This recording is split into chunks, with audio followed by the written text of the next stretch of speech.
you're struggling to get an Airbnb, then the problem is what you're saying on the phone. So what I'm gonna do in this video is I'm gonna share with you 2 statements that you can make that'll absolutely change the game to get a landlord to say, let's work together, versus going with a traditional long-term tenant. But first, let me share with you a quick story, because maybe you are somebody working a 9-to-5, or maybe you're an entrepreneur in heart, but you've just never got an opportunity to have your own separate business. How would you like to know that you can work very few hours if you do this right, and be your own boss, and actually have a place where you can say, this is my Airbnb, and actually be a host of it? But better yet, you and your family could actually block off the calendar and stay in your own Airbnbs instead of paying for travel when you guys go out to other places. How cool is this? My name is Investor Mike. I've been doing this for about 8.5 years. I'm the #1 coach right now in America. And I will tell you, 7 years ago, I didn't know anything about anything. And transparently, when I got into the game, I got an apartment because nobody told me whether to go single family houses or apartments. They just said, go rent a place. So I rented an apartment. Well, that only lasted about 4 months before I had a young lady by the name of Sarah knocking on the door. And she said, Mike, we're not doing this. There's an HOA community here in this apartment complex, and you're out. And I thought, at that point in time, I thought it was too easy to be true. And so literally furnished the place, had the place completely ready, got it on, and wasted about 3 or 4 months of my life to find out that I was in an area that I could not even do it legally. So we got out of the place. 7 years later, today, we're picking up 4 to 5, 6 units at a time in apartment complexes. But I don't want to teach you that type of corporate leasing yet. What I'm going to talk about in this video is, what do we say on the phone? And I'm also going to share with you 3 things I wish I would have known better about. I wish I would have known. This is going to save you a lot of time and a lot of money by giving you these 3 things that are going to really help you propel yourself first to get a landlord to say yes, and then some certain things that you need to do inside your Airbnb before even launching. That being said, let me share with you 2 things from the psychology of a landlord. Landlord purchased a property. They want to use their property as an asset for their retirement. Your job is to learn the psychology of a homeowner and say, what could I say to this homeowner that would allow them to let me take corporate leasing or Airbnbers and these short-term rentals in the property, versus why don't they just go with a traditional tenant where they're going to run a background check all the financials, and make sure they check your credit score and XYZ. We don't get any of that. You see, what you have to learn is the reason that landlords are renting their property in the first place, and attack the ones that are in pain in a good way. What I mean by that is, on Zillow, you can actually filter by properties that have been listed for more than 36 months. The reason for that is, think about a property that's been lasted, let's say it's on Zillow for 6 months. If a landlord has had a property for 6 months, they're paying the mortgage, they're paying taxes, they're paying insurance, they're paying electric. They are bleeding and they are desperate to rent. And all at once, you come to them with my script and say, listen, here's what we do. Here's how we can solve your problem. Instantly, landlords are going to be reaching out to you because they are in pain already from bleeding out financially, and you've solved their problem. So let's talk about the 2 things you can say on a phone call, because just because you send out my email/script to these landlords doesn't mean that the property, first, makes sense financially, but 2, doesn't mean you don't have to get on the phone later to close the deal. So they're going to ask for a phone call back once you reach out to them and tell them what we do, with a document that I'm going to give you inside the description box. And if that's not worth a thumbs up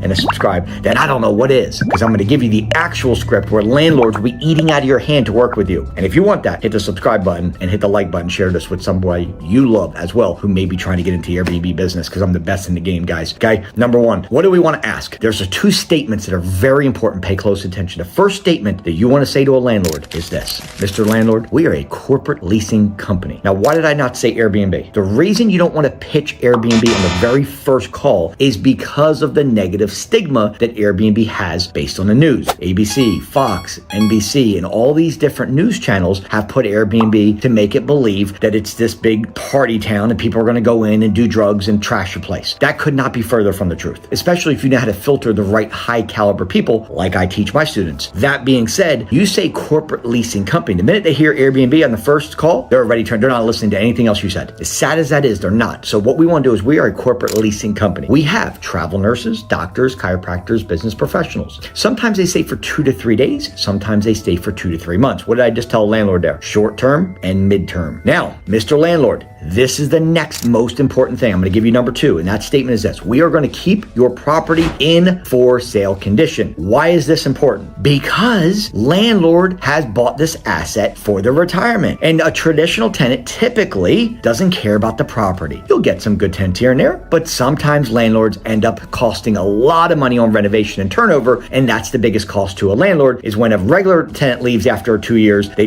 change the flooring, they're fixing the walls, they're painting the different walls, they're fixing the holes, right? Everything has to be renovated. With us, we're going to keep your property in for sale condition. Very, very strong words that you will use on this call. So, Mr. Landlord, we're a corporate leasing company. We welcome in travel nurses, doctors, chiropractors, business professionals. Sometimes they stay for 2 to 3 days. Sometimes they stay for 2 to 3 months. Now, I'm telling them a short term and a midterm. They're agreeing. We are also going to keep your property in for sale condition the entire lease. So if you decide to sell at any point, you don't have to worry about it. It is already there. We're not going to dig our heels in and you have to worry about eviction because we don't live in the property. We would walk away. Now, what else do? We have our professional maintenance crew and our cleaning crew that comes in once a week. So the cleaning crew comes in once a week to deep clean the property. I'm instantly telling them that our property is going to stay immaculate the whole time. The maintenance crew that comes in this is a bonus. You can say something like, we handle all the small minor maintenance on the property the entire lease. Now you tell me what traditional tenant is going to handle all the minor maintenance. They'll call the landlord if a light bulb goes out.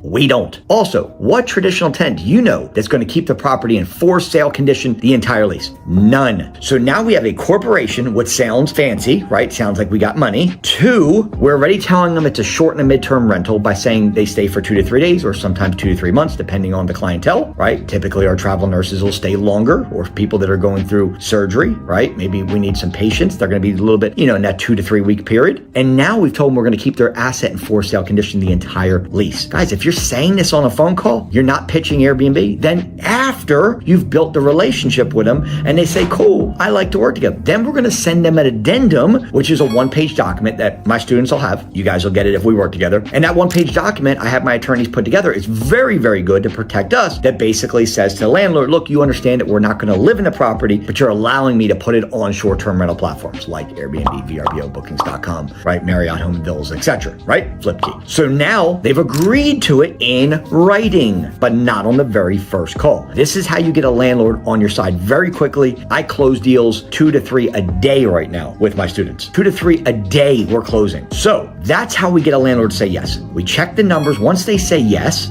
okay, once you send out the script, you want to check the numbers in airdna.co. My students also get that software. I pay $2,000 for the year up front. They also get that. You'll check the numbers there. And then after you check the numbers to make sure that the market grade is good, above 60, goes from 0 to 100. You also want to make sure the occupancy is above 60%, market grade above 70, occupancy above 60%, more than 250 people in that city that are doing Airbnbs, but less than 10,000, and make sure your average daily rate is above $150. If it falls into that category, okay, and the numbers look good because you've taken the revenue and you've divided it by 12, and now we know the monthly, and you've removed $800 for cleaning and expenses, and you've removed and your utilities, and then you removed your rent, and if that number that you come to, taking your traditional, here's what you do. The gross revenue, it's going to tell you on that property once you put the bedrooms and bathrooms in the AirDNA, okay? You took the address, you put it there, it'll have the revenue. Then we divide that number by 12. So now we know what our gross monthly is. Remove $800. That includes cleaning and utilities, and that's about an average.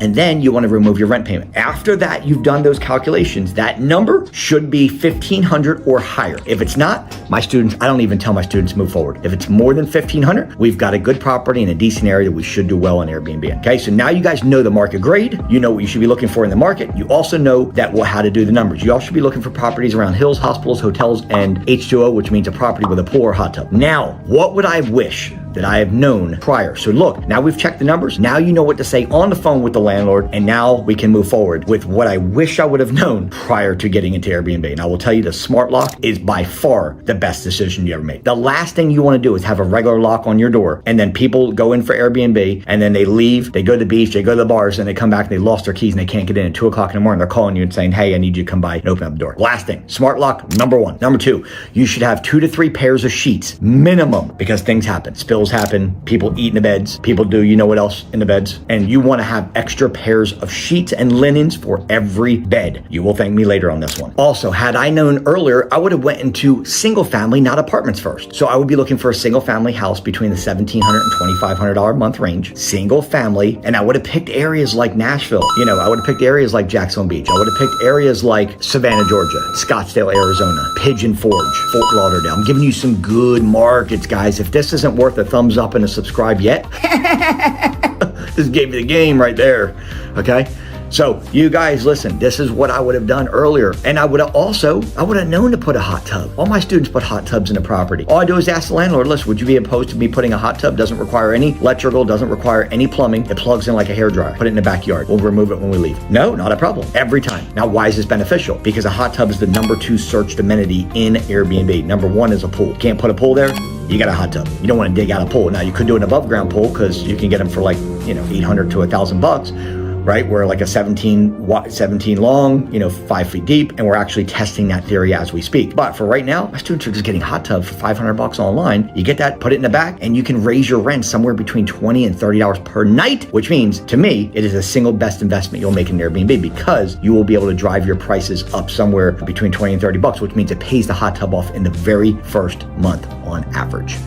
Game changer, right? So with all this being said, guys, you know what you need to do. Now you know how to talk to landlords. You know why the psychology of what you're saying. And if you'd have done these 3 things before looking at this video, go back through it 100 times if you need to. I really commend you to watch this video right here 20 times, because if you do, you'll have everything you need of what areas to go into, how to talk to landlords, what are some things you need to do inside the property, and you'll know exactly where to start, okay? Get an LLC, get moving, start that process there, and then it's simple about going on Zillow and then filtering properties that have been listed for a long time so the landlords are in pain. Take one of the cities in this video, post it there, start searching for properties around hills, hospitals, hotels, or anything that has a pool or a hot tub at it, and now you know what you need to do once you reach out to the landlord. You reach out to the landlord and you say, we're a corporate leasing company. We have travel nurses, doctors, chiropractors, business first work, and keep your property in for sale condition the entire lease. We have a professional cleaning crew that comes in, a maintenance crew that comes in once a week to make sure we deep clean the property.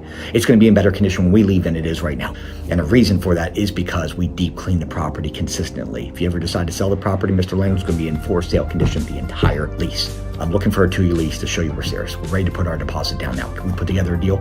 Now you guys have that right there. If you need any help at all, put the word Airbnb in comments and Investor Mike will walk you through every step you need to help you along this journey. I'm the best in the game and the only person that goes live on TikTok. You guys can find me there at Investor Mike and I'll share with you guys some of the secrets there. I'm telling you guys, listen, I will help you.